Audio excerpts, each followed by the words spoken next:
ಇಂದೇ ಡೌನ್ಲೋಡ್ ಮಾಡಿ ಮತ್ತು ನಿಮ್ಮ ನೆಚ್ಚಿನ ಶೋಗಳನ್ನು ಆನಂದಿಸಿ.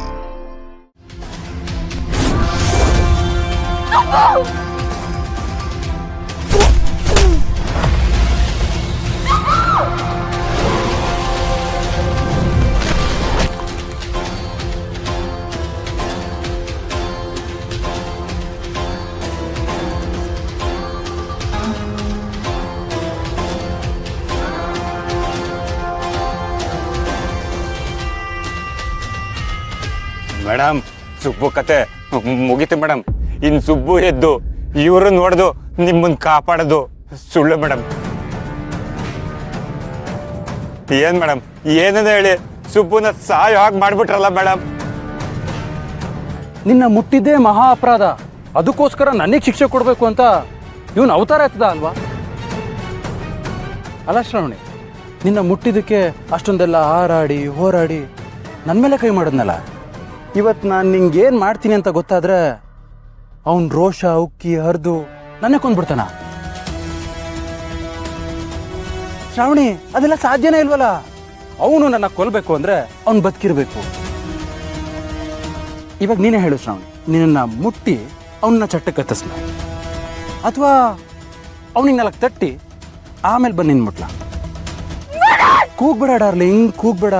ಇವತ್ತು ನೀನು ಎಷ್ಟೇ ಅರ್ಚಾಡಿ ಕೂಗಾಡಿದ್ರು ನನ್ನ ಬಲೆಗೆ ಸಿಕ್ಕಾಕೊಂಡಿರೋ ಹಕ್ಕಿ. ಈ ಮದನ್ ಯಾವತ್ತು ಮುಂದೆ ಏನಾಗುತ್ತೆ ಅನ್ನೋದು ಯೋಚನೆ ಮಾಡೋದೇ ಇಲ್ಲ.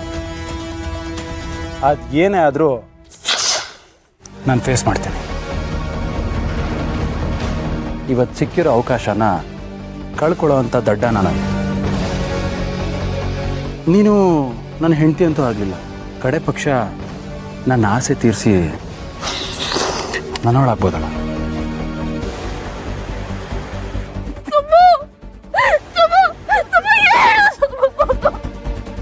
ಹೇಳು ಸುಬ್ಬು, ಹೇಳು ಹೇಳು ಹೇಳು ಹೇಳು. ಸಾರ್, ಇದೆಲ್ಲ ತಪ್ಪು ಸಾರ್. ಅಂದ್ರೆ ನೀವು ಸುಬ್ಬುಗೆ ಈ ಥರ ಮಾಡಿದ್ರಿಂದ ಮಿನಿಸ್ಟ್ರಿಗೆ ಏನಾರ ಗೊತ್ತಾದ್ರೆ ನಿಮ್ಮನ್ನ ಸುಮ್ಮನೆ ಬಿಡ್ತಾರೆ ಸರ್? ನಾಳೆ ಏನಾರ ಹೆಚ್ಚು ಕಮ್ಮಿ ಆದ್ರೆ?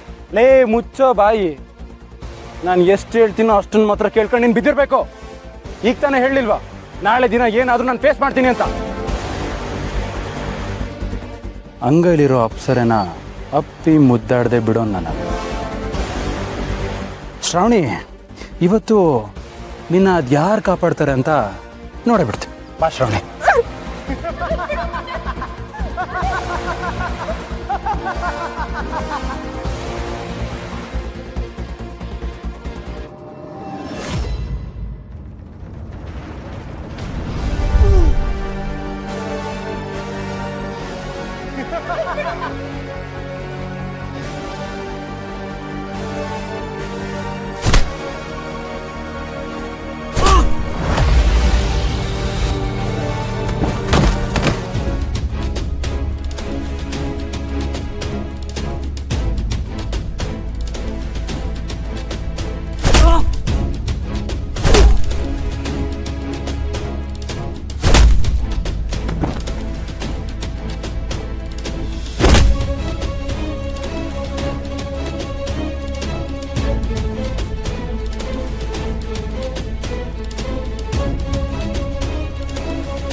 ನನಗೆ ಯಾವ ಚಿಂತೆನೂ ಇಲ್ಲ.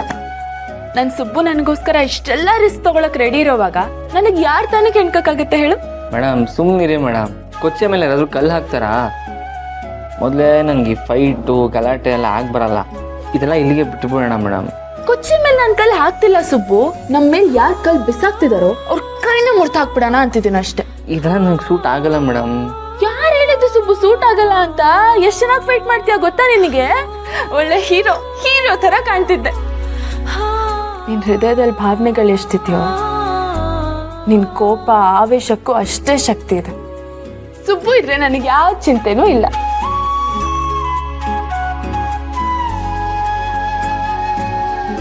ಸರಿ ನೀನ್ ಮಲ್ಕೋ. ಯಾರಾದ್ರೂ ಏನಾದ್ರೂ ಕೇಳಿದ್ರೆ ಎಡು ಬಿದ್ದೆ ಅಂತ ಹೇಳು. ಸುಮ್ಮನೆ ಈ ವಿಷಯನ ದೊಡ್ಡದು ಮಾಡೋದು ಬೇಡ. ಮೇಡಮ್ ಎಡು ಬಿದ್ದೆ ಅಂದರೆ ಯಾರಾದರೂ ನಂಬ್ತಾರ? ಗಾಡಿ ಓಡಿಸುವಾಗ ಚಿಕ್ಕದಾಗಿ ಆಕ್ಸಿಡೆಂಟ್ ಆಯಿತು ಅಂತೀನಿ. ಸರಿ. ಆ ವಿಜಯಾಂಬಿಕಾ ಎಷ್ಟೆಲ್ಲ ಮೆರಿತಿದ್ಲಲ್ಲ, ಈಗ ನೋಡು ಅವಳ ಮುಂದೆ ನಾನು ಹೇಗೆ ಮೆರಿತೀನಿ ಅಂತ. ನಾನು ಏನು ಅನ್ನೋದನ್ನ ಅವಳಿಗೆ ತೋರಿಸ್ತೀನಿ ನಾನು. ಮೇಡಮ್ ಮೇಡಮ್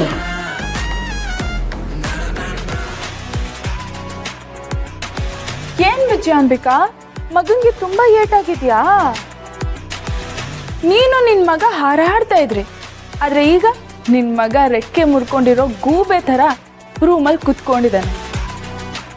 ನಿನ್ ಮಗನ್ಗೆ ನನ್ ಗಂಡ ಯಾಕೆ ಅಷ್ಟೊಂದು ಹೊಡೆದಿರೋದು ಅಂತ ನಿನ್ ಮಗ ಬಂದು ನಿನ್ನ ಹತ್ರ ಹೇಳಿರ್ಬೇಕಲ್ವಾ? ಆ ವಿಷಯನ ನಾನೇನಾದ್ರೂ ಈಗಲೇ ಅಪ್ಪನ ಹತ್ರ ಹೋಗಿ ಹೇಳಿದ್ರೆ ಈ ಕ್ಷಣನೇ ನಿನ್ನನ್ನ ಮತ್ತೆ ನಿನ್ ಮಗನ್ನ ಈ ಮನೆಯಿಂದ ಹೊರಗಡೆ ಹಾಕ್ತಾರೆ. ಸಂಸ್ಕಾರ ಇರೋ ಹೆಣ್ಣನ್ನ ಕೆಣ್ಕೋದು ತನ್ನ ಸಮಾಧಿನ ತಾನೇ ತೋಡ್ಕೊಂಡ್ ಹಾಗೆ ಅಂತ ನಿನ್ ಮಗನ್ಗೆ ಹೇಳ್ಕೊಟ್ಟಿಲ್ವಾ? ಅಪ್ಪಂಗೆ ನಿನ್ ಮೇಲೆ ಮತ್ತೆ ನಿನ್ ಮಗನ್ ಮೇಲೆ ಒಂದಿಷ್ಟು ನಂಬಿಕೆ ಇದೆ. ಆ ವಿಷಯನ ನಾನೇನಾದ್ರೂ ಅಪ್ಪನ ಹತ್ರ ಹೇಳಿದ್ರೆ ಅವ್ರಿಗೆ ನೋವಾಗುತ್ತೆ. ಹಾಗಾಗಿ ಸುಮ್ಮನೆ ಇದ್ದೀನಿ. ಇಲ್ಲ ಅಂದಿದ್ರೆ ಮುಚ್ಚೆ ಬಾಯ್ ಸಾಕು. ನಾನು ಮಗನ್ನ ಹೊಡೆದ ಮಾತ್ರಕ್ಕೆ ನೀನು ಗೆದ್ದಿಲ್ಲ. ನಿನ್ನನ್ನ ಸೋಲ್ಸಕ್ಕೆ ನನ್ನ ಹತ್ರ ಇನ್ನೂ ಬೇಕಾದಷ್ಟು ಅಸ್ತ್ರಗಳಿದೆ. ಈಗಾಗಲೇ ನಿನ್ನ ಮ್ಯಾರೇಜ್ ಸರ್ಟಿಫಿಕೇಟ್ನ ಹರಿದು ನಿನ್ನ ಮುಖದ ಮೇಲೆ ಬಿಸಾಕಿದ್ದೀನಿ. ಇನ್ನು ನನ್ನ ಕುಟುಂಬ ಅಂತ ಹೇಳ್ಕೊಂಡು ತಿರುಗ್ತಿರ್ತಿಯಲ್ಲ, ಬೀದಿ ಬಿಕಾರಿಗಳು, ಅವ್ರನ್ನ ನಾನು ಸುಮ್ಮನೆ ಬಿಡಲ್ಲ. ವಿಜಯಾಂಬಿಕಾ, ನೀನ್ ನನ್ ಬಗ್ಗೆ ಏನ್ ಬೇಕಾದ್ರೂ ಹೇಳು, ಆದ್ರೆ ನನ್ ಮನೆಯವ್ರ ಬಗ್ಗೆ ಏನಾದ್ರೂ ಹೇಳಿದ್ರೆ ನಾನ್ ಸುಮ್ಮನೆ ಇರಲ್ಲ. ಏನೇ ಮಾಡ್ಕೋತೀಯ ನೀನು? ಏನ್ ಮಾಡ್ಕೋತೀಯ ಹೇಳು? ಬೀದಿ ಬಿಕಾರಿಗಳೇ ಅವರು.